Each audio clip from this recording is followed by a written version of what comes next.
Early voting begins today in Texas. 14 proposed changes to the state constitution are on the ballot, as well as city, county, and school issues. So Natalie Haddad joining us live to explain what you will be voting for. Natalie, these smaller elections actually matter quite a lot. They're the ones that impact you the most on many occasions.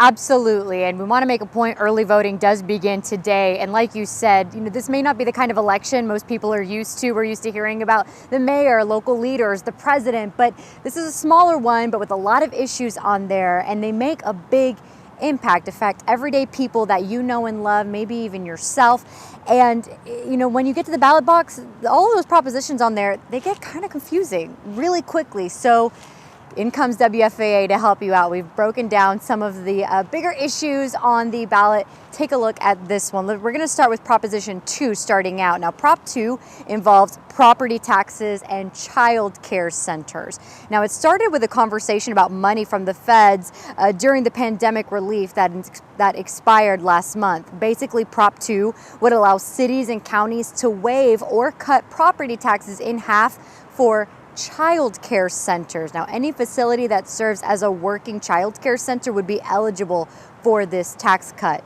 Then there's Prop 7. This deals with the state's power grid. A lot of interest around this one. Now, Prop 7 would give ERCOT regulators like the Public Utilities Commission $5 billion of taxpayer money to add more thermal power to the grid.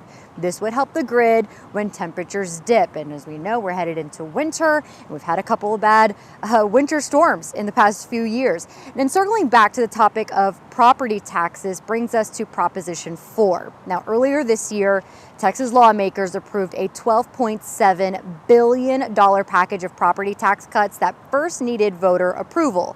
Prop 4 would provide that relief specifically to school districts. So for the first one that we talked about was child care centers, this one is school districts. This would also raise the state school district homestead exemption from $40,000 to $100,000. So we weren't kidding when we said these things get really complicated really fast, but over on WFAA.com, we have a more broken down version of these propositions, including other propositions on the ballot when you head out to vote. Early voting begins today, voting day on November 7th. And another proposition that you're going to want to keep a close eye on as well is retired teacher pension pay raises, a first of its kind that we haven't seen in 20 years. We all know a teacher that we love, so certainly something to keep an eye on. Cleo, I'll send it back to you. All right, in Natalie, studio. thank you so much.